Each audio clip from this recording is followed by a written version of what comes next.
नमस्कार दोस्तों, स्वागत है आप सभी का दिव्य सृजन में। दोस्तों, मैं आशा करती हूँ कि आप सभी खुश होंगे और स्वस्थ होंगे। तो चलिए इसी के साथ शुरू करते हैं हमारी कहानी, जिसका शीर्षक है राजा सोमक और ऋत्विक। पुराने समय में सोमक नाम के एक राजा थे जिनकी 100 रानियाँ थी, लेकिन दुर्भाग्यवश राजा को बहुत दिनों तक कोई संतान नहीं हुई। उनकी रानियां गुण और रूप में एक से बढ़कर एक थी। राजा भी बहुत रूपवान, नीतिज्ञ और धर्मपरायण था, लेकिन अनेक यज्ञ और दान करने पर भी जब कोई संतान नहीं हुई और राजा के साथ रानियों की भी युवावस्था बीतने लगी, तो राजा को बहुत चिंता सताने लगी। उसने अपने चतुर मंत्रियों को बुलाकर अपने मन की बात प्रकट की। तो महामाती के प्रयत्नों से वृद्धावस्था में किसी रानी के गर्भ से उसे एक पुत्र पैदा हुआ। पुत्र होने के बाद राजा सोमक बहुत प्रसन्न हुए। उसके रनिवास में बहुत हर्ष मनाया गया और उनकी प्रजा की निराशा भी आशा में बदल गई और वो राजा के इस हर्ष में खुलकर भाग लेने लगे। कई दिनों तक कई तरह के आयोजन रचे गए। राजा ने अपने बेटे का नाम जंतु रखा, वो इसलिए क्योंकि वो लंबी उम्र का हो। उस समय की लौकिक प्रथा के अनुसार ऐसा विश्वास किया जाता था कि बुरा नाम रखने से जो बालक है उसकी आयु दीर्घ होगी। राजा सोमक की 100 रानियां अपने एक लौते बेटे जंतु पर प्राण देती थी। कई सारे दास दासियों के रहते हुए भी हमेशा उसकी सेवा में लगी रहती और पल भर के लिए भी अपने आंखों के सामने से ओझल नहीं होने देती। कभी कभी तो वो उसे बालक को गोद में लेने के लिए एक दूसरे से ही ईर्ष्या करने लगती, और जिस रानी की गोद में वो कुछ समय के लिए भी चला जाता तो वो अपने आप को बहुत ज़्यादा सौभाग्यशाली मानने लगती। सरल शब्दों में कहा जाए तो उन 100 रानियों में से सभी जंतु को अपना सगा बेटा समझती थी और उसके लिए बहुत प्रेम भाव रखती थी। जब तक जंतु जागता रहता उसे प्रसन्न रखने के कई तरीके अपनाती, और जब वो सो जाता तो उसे चारों ओर से घेर कर बैठ जाती। इस तरह राजा सोमक का राज्य उस एक पुत्र के कारण बहुत आनंद और उल्लास से भरा हुआ था कि एक दिन संयोग से पालने में बहुत चैन की नींद सोते हुए बेटे जंतु के कटी भाग में ना जाने कहाँ से आकर एक चींटी ने काट लिया। अपार प्यार से पले हुए एक राजकुमार का कोमल शरीर पीड़ा से तड़प उठा और गहरी नींद में निमग्न बालक असहनीय पीड़ा के कारण रोने लगा और छटपटाते हुए मुंह बनाने लगा। इसलिए राजा सोमक की रानियों ने जब इस तरीके से बच्चे को रोते हुए देखा और छटपटाते हुए देखा तो सब उसके साथ ही ऊंचे स्वर में रोने लगी, और कुछ ही समय में सारा रनिवास रोने की आवाज़ों से गूंज गया। रानियों को ऐसा देखकर उनकी दासियां और जोर से चिल्लाने लगीं। बिजली की तेजी के समान तत्काल इस करुणा से भरी रोने की आवाज़ जब राजा सोमक के कानों में पड़ी तो वो महान अनिष्ट की आशंका से बहुत ही ज़्यादा घबरा गए। राजा उस समय अपने सामंतों और अमात्यों के साथ किसी गंभीर विषय पर विचार विमर्श कर रहा था, लेकिन अंतपुर के कोलाहल से वो सभा में तत्काल उठकर द्वारपाल को बुलाकर इस रुदन का पता लगाने के लिए भेजने लगा। तो द्वारपाल ने तुरंत वापस लौटकर अंतपुर में राजकुमार और रानियों के रोने की बात बताई। फिर तो सभी लोग बहुत तेजी से उसी ओर दौड़ पड़े जिधर से रोने पीटने की आवाज़ आ रही थी। लेकिन उधर रानियों ने जब देखा कि बच्चा जिस पालने में सो रहा है उस पर एक चींटी घूम रही है, तो उन्होंने उसे उठाकर दूर फेंक दिया और बच्चे के उस कोमल स्थान को सहलाना शुरू कर दिया, जिससे वो बहुत जल्द ही चुप होकर मुस्कुराने लगा। इसी बीच में अपने परिषदों के साथ राजा ने जब अंतपुर में प्रवेश किया तो सभी रानियों ने बड़े ही कारुणिक तरीके से राजकुमार के चिल्लाने का सारा किस्सा कह सुनाया, और शरीर का वो भाग जो अब भी बहुत ज़्यादा रक्त वर्ण का हो गया था, यानी कि एकदम लाल पड़ गया था, दिखाते हुए राजकुमार जंतु के अमंगलों की शांति का उपाय करने की अनुरोध किया। राजा सोमक ने अपने बेटे को अपनी गोद में लेकर उसे आश्वस्त किया और थोड़ी देर बाद रानियों को प्रबोधन देकर वो दोबारा अपने मंत्र गृह यानी मंत्री सभा की ओर वापस चल पड़ा। अंतपुर के बाहर मंत्रियों और परिषदों की भीड़ राजा की प्रतीक्षा कर रही थी। राजा ने सबको आश्वस्त कर विश्वस्त मंत्रियों और पुरोहित वर्ग के साथ अकेले में मंत्रणा आरंभ करते हुए कहा, इस संसार में किसी पुरुष के एक ही पुत्र का होना भी धिक्कार का विषय है। एक पुत्र होने की अपेक्षा तो पुत्रहीन रह जाना ही अच्छा है, क्योंकि सारा परिवार एक ही पुत्र होने के कारण हमेशा चिंता में निमग्न रहता है और मामूली सी घटना हो जाने पर हमारे अंतपुर की तरह व्याकुल हो जाता है। भला बताइए, एक मामूली सी चींटी के काटने पर इतना बड़ा हंगामा मच गया। इसलिए मैं तो एक पुत्र का होना बहुत ही ज़्यादा शोक का विषय मानता हूँ। संयोग की बात कि राजा के मंत्रणा गृह में उस समय उनका एक प्रधान ऋत्विक अपने एक ऐसे संबंधी के साथ वहाँ था जो तांत्रिक क्रियाकलापों का आचार्य था। अनेक वर्षों तक तंत्र विद्या की साधना कर वो सिद्धि प्राप्त कर चुका था और उसकी विद्या का चमत्कार दिखाने के लिए ही मंत्रणा गृह में उसे आमंत्रित किया गया था। राजा की ये दुख से भरी आवाज़ सुनकर वो ऋत्विक का संबंधी तुरंत ही बोल पड़ा, महाराज, आपका कथन सर्वदा सत्य है। सचमुच इस संसार में एक पुत्र वाले पुरुष का जीवन हमेशा शंकाकुल रहता है। राजा सोमक ने कहा, ब्राह्मण, मैंने अनेक पुत्रों की इच्छा से ही भली भांति जानबूझकर 100 रानियों से विवाह किया था, लेकिन इस अवस्था तक उन सबको कोई संतान नहीं हुई। हालांकि मेरी सभी रानियां भी मेरी ही तरह संतान का सुख देखने के लिए रात दिन ललायत रहती थी, लेकिन कई तरह का विधान बाधा बनकर इस वृद्धावस्था में आकर मुझे केवल एक ही पुत्र प्राप्त करवा पाया। उसे लंबी आयु प्रदान करने के लिए मैंने उसका नाम ही जंतु रख दिया, लेकिन उसे भी आए दिन एक न एक व्याधि लग जाने की आशंका बनी रहती है। ऋत्विक बोला, महाराज, आपकी चिंता स्वाभाविक है, लेकिन उसे दूर भी किया जा सकता है। इस संसार में ऐसी कोई बात है ही नहीं जो तंत्र विद्या द्वारा संभव ना हो। राजा सोमक का दिल ऋत्विक की इस आशा भरी आवाज़ से उछल पड़ा। जीवन भर पुत्र उत्पत्ति की चिंता से व्याकुल होने की वजह से वो इतना आर्त हो गया था कि अपनी राजोचित मर्यादा को भूलकर हाथ जोड़कर बोला, भगवान, क्या सचमुच आप ऐसा कोई उपाय कर सकते हैं जिससे हमारी सभी रानियों को एक एक पुत्र उत्पन्न हो सके? यदि ऐसा हो जाए तो मैं अनेक जन्मों तक आपका आभारी रहूँगा। ऋत्विक मुस्कुराते हुए बोला, राजन, उपाय तो अनेक है, किंतु तंत्र विद्या में क्रूर उपायों की सिवा और कोई मृदु उपाय नहीं है। यदि आप तैयार हो तो मैं आपकी रानियों में से प्रत्येक को एक एक पुत्र उत्पन्न होने का आभिचारिक प्रयोग कर सकता हूँ। राजा उसी समय बोल पड़ा, ब्राह्मण, मैं किसी भी प्रयोग के लिए सहर्ष तैयार हूँ, उपाय मृदु हो या अत्यंत कठोर। यदि मेरी रानियों में से प्रत्येक को एक एक पुत्र पैदा होने का आश्वासन आप देते हैं तो मैं आपको उक्त प्रयोग की सहर्ष अनुमति देता हूँ। ये बात सुनकर ऋत्विक बोला, राजन, इन प्रयोग में मैं एक ऐसा यज्ञ कर जाऊंगा जिसमें तुम्हें एक लोते पुत्र जंतु की आहुति देनी पड़ेगी। इस यज्ञ की समाप्ति के 10 महीने के अंदर तुम्हें तो वैसे ही परम सुंदर 100 पुत्र उत्पन्न होंगे। ऋत्विक की क्रूर वाणी सुनकर राजा समेत उसके सभी परिषद कांप उठे। प्रस्ताव इतना कठोर था कि मंत्रागृह में किसी को उसी समय जवाब देने का साहस नहीं हुआ और थोड़ी देर तक सन्नाटा छाया रहा। फिर कुछ समय बाद भयभीत स्वर में राजा बोला, ब्राह्मण, मैं ये भी जानना चाहता हूँ कि एकाकी पुत्र की आहुति देने पर 100 पुत्र किस प्रकार उत्पन्न होंगे, और यदि कहूँ पुत्र उत्पन्न हुए तो क्या होगा? वो पुत्र सचमुच तो गुणवान होंगे ना? और यदि पुत्र ना हुए तो क्या होगा?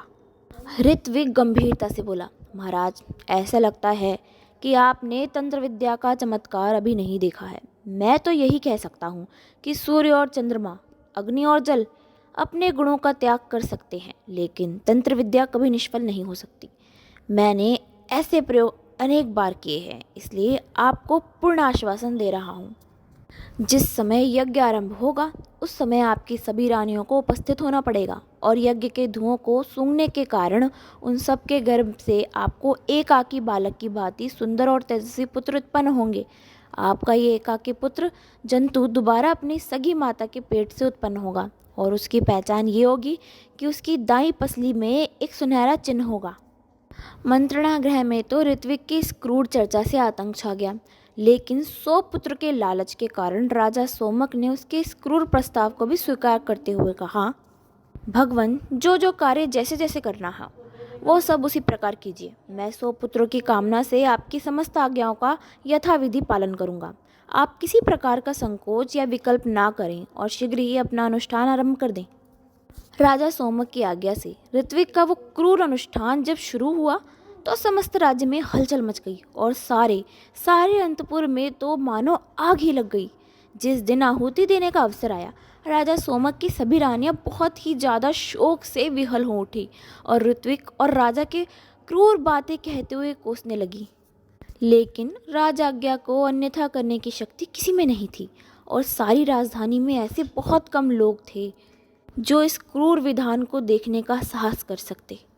क्रूर तथा निर्दयी ऋत्विक ने रोती हुई और हृदय में जंतु को मजबूती के साथ चिपकाकर रखती हुई रानी के हाथों से जबरदस्ती जंतु को छीन लिया और यज्ञ मंडल में जाकर विद्युत गति यानी कि बिजली की तेजों से मंत्रों के साथ उसे टुकड़े टुकड़े से काट कर यज्ञ अग्नि में आहुति देना शुरू कर दिया। वैसा करुण और क्रूर क्षण था कि बहुत धीरज धारण करने का संकल्प रखकर खुद राजा भी शोक में विह्वल उठा और उसकी 100 रानियों में से तो एक भी ऐसी नहीं बची जो रोते पीटते व्याकुल ना हो गई हो। अकेला ऋत्विक ही अपने क्रियाकलापों में ऐसा व्यस्त था मानो उसकी दृष्टि में ये कोई ऐसी घटना थी ही नहीं। रानियों ने यज्ञ की अग्नि के धुएं को जब सूंघा तो बहुत ही ज़्यादा शोक से बेहोश होकर जमीन पर गिर पड़ी और राजा सोमक वहाँ से दूर हटकर अपने अपार शोक से असह्य भार को दोनों आँखों के मार्ग से बाहर निकालने लगा, यानी बहुत रोने लगा। आखिरकार उस क्रूर अनुष्ठान की समाप्ति पर ऋत्विक ने जब उसकी सर्वांग सफलता की घोषणा की तो परिषदों, मंत्रियों और पुरोहितों ने राजा का जय जयकार कर अनेक शीलों से रानियों की मूर्छा दूर की और राजा ने मंगल भविष्य की कामना प्रकट की। उसके बाद 10 महीने बीतने पर ऋत्विक की योजना के हिसाब से जब एक दिन सभी रानियों को 100 पुत्र उत्पन्न हुए तो राजा सोमक की राजधानी में अपार महोत्सव मनाया गया। वो सभी बालक रूप और गुण में राजा के प्रथम पुत्र जंतु के समान थे और ज्येष्ठ पुत्र जंतु अपनी सगी माता के गर्भ से पैदा हुआ और उसकी दाहिनी पसली पर वही सुनहरा चिन्ह था जिसका संकेत ऋत्विक ने पहले ही किया था। 100 पुत्रों की प्राप्ति के बाद राजा सोमक और उनकी रानियों का सब शौक दूर हो गया। वो सब तन मन धन से उस ऋत्विक के अनुग्रहित बनकर दिन रात उसका गुणगान करने लगे। राजा का पहला बेटा जंतु इस जन्म में भी सभी रानियों का परम प्यारा था और सभी रानियां अपने सगे पुत्र से भी बढ़कर उसको प्यार करती थीं और खुद राजा सोमक भी उस पर प्राण देता था क्योंकि इन सभी पुत्रों की उत्पत्ति का वही एकमात्र कारण था। राजा सोमक के 100 पुत्रों में अवस्था और गुणों की दृष्टि से जंतु की सर्वश्रेष्ठ गति थी। हालांकि सबके सब उसी के समान रूपवान और योग्य थे। इस तरह अनुपम सुंदर गुणवान और सुयोग्य 100 पुत्र को पाकर राजा सोमक और उनकी रानियों का जीवन जहाँ अतीव सुख संतोष और आनंद के साथ बीतने लगा, वहीं इस अभिचारिक प्रयोग के प्रयोक्ता ऋत्विक का जीवन उक्त अनुष्ठान के अनंतर नार की यातनाओं से भर गया। उसका सुंदर स्वस्थ शरीर थोड़े ही दिनों में कई दुराराध्य और असाध्य व्याधियों का मंदिर बन गया और वो अकाल मृत्यु का ग्रास बनकर नरक का निवासी बना। और इधर कुछ दिनों बाद काल धर्म के कारण राजा सोमक का भी स्वर्गवास हो गया। यमलोक में जाने पर राजा सोमक ने देखा कि उसका वो ऋत्विक नरक की असह्य यातनाओं में दग्ध किया जा रहा है। उसकी ये अवस्था देखकर राजा के हृदय में बहुत ही सहानुभूति पैदा हुई और उन्होंने पुरोहितों की उस दुर्वस्था का कारण पूछा। ऋत्विक बोला, महाराज, मैंने आपका जो यज्ञ करवाया था उसी के कारण मुझे ये नरक भोगना पड़ रहा है। आपके पुत्र की आहुति देने का ये परिणाम मुझे भोगना पड़ रहा है। राजा सोमक को ऋत्विक की ये दुर्दशा देखकर बहुत करुणा हुई। उन्होंने सोचा कि जिस अनुष्ठान के कारण हमारा जीवन इतना सुखी हुआ, उसी के कारण ऋत्विक को ये असह्य यातना भोगनी पड़ रही है। इसलिए मुझे भी उसके दुखों का भोग करना उचित होगा, क्योंकि बेचारे ऋत्विक ने तो मेरा कल्याण किया। राजा उसी समय धर्माधर्म के नियंत्रक देवता यमराज के पास पहुंचा और उनसे सबने निवेदन किया, भगवान, जिस अनुष्ठान के कारण हमारे ऋत्विक को इस नरकाग्नि में आप दग्ध करा रहे हैं, उसका फल भोगता तो मैं ही हूँ। इसलिए मैं अपने पुरोहित के स्थान पर उस नरकाग्नि में खुद को प्रविष्ट होना देना चाहता हूँ और आपसे प्रार्थना करता हूँ कि आप उन्हें यातना से मुक्त कर दें। यमराज हंसने लगे, बोले, राजन, कर्ता के सिवा दूसरा कोई व्यक्ति उसके लिए उसके किए हुए कर्मों का फल कभी नहीं भोगता है। तुम्हें तो अपने पुण्य कर्मों के फलानुसार पुण्यलोक प्राप्त हुए हैं, जो प्रत्यक्ष दिखाई पड़ रहे हैं। तुम उनमें चलकर अपना स्थायी निवास बनाओ और अपने ऋत्विक को उसके पाप कर्मों का फल भोगने के लिए छोड़ दो। सोमक को यमराज की वाणी से संतोष नहीं हुआ। वो व्यथा भरे स्वर में बोले, भगवान, मैं अपने वेद वेत्ता पुरोहित के बिना उन पुण्य लोकों में एकाकी निवास नहीं करना चाहता। सुख शांतिदायी स्वर्ग लोक हो या नरक का भीषण अग्निकुंड, मैं इनको अपने साथ ही रखना चाहता हूँ। देव, मैं चाहता हूँ कि मेरे अर्जित पुण्य कर्मों पर इनका भी मेरे ही समान अधिकार हो और इसी प्रकार इनके पाप कर्मों का फल मुझे भी भोगने के लिए दिया जाए। हम दोनों को एक दूसरे के किए हुए पुण्य और पाप कर्मों के फल समान रूप से मिले, यही मेरी प्रार्थना है। यमराज कुछ समय के लिए चुप हो गए, लेकिन फिर से विचार करके बोले, राजन, यदि तुम्हारी ऐसी इच्छा है तो अपने ऋत्विक के साथ रहकर उतने ही समय तुम भी पाप कर्मों का फल भोगो और तब इसके बाद अपने ऋत्विक के साथ तुम्हें उत्तम गति प्राप्त होगी। फिर तो राजा सोमक ने वैसा ही किया और अपने ऋत्विक के सारे पाप कर्मों का फल उनके साथ ही भोग कर स्वर्ग के उत्तम लोकों में ऋत्विक के साथ ही समान अधिकार प्राप्त किया। दोस्तों, इससे हमें पहली शिक्षा तो ये मिलती है कि वो हर चीज़ जो शुरुआत में गलत लगती है, ज़रूरी नहीं कि उन सभी का परिणाम भी बुरा ही हो। यानी राजा के उस एक पुत्र जंतु की इस प्रकार आहुति देना बहुत ही कारुणिक दृश्य था, लेकिन उसके परिणाम स्वरूप राजा को 100 पुत्रों की प्राप्ति भी होती है। इसका दूसरा संदेश ये है कि कर्म के नियम को कभी भी बदला नहीं जा सकता। हालांकि ऋत्विक ने जंतु की बलि राज्य के कल्याण और 100 माताओं को पुत्रों की प्राप्ति के लिए दी थी, लेकिन फिर भी उसने एक शिशु की हत्या की थी, जिसके कारण उसको नारकीय दुख भोगना पड़ा। परंतु उस घटना के पीछे एक शुभ परिणाम भी छुपा था, जिससे कि राज्य का भी कल्याण होता और उन माताओं का भी। इसलिए ऋत्विक को नारकीय यातना के बाद स्वर्ग की भी प्राप्ति हुई। तीसरा और आखिरी संदेश हमें ये मिलता है कि यदि कोई अपने हानि लाभ को बिना देखे हमारी सहायता करे तो हमें उनके प्रति कृतज्ञ रहना चाहिए और अपना कर्तव्य भी निभाना चाहिए, जैसा कि राजा सोमक ने किया। उन्होंने ऋत्विक के प्रति अपनी कृतज्ञता को जाहिर करते हुए उनके साथ ही नारकीय यातनाओं का सामना किया और फिर दोनों अंत में स्वर्गलोक को प्राप्त हुए। राजा सोमक के कल्याण के हेतु ऋत्विक ने जो अनुष्ठान किया था, उसका अच्छा और बुरा दोनों ही परिणाम ऋत्विक को भुगतने पड़े।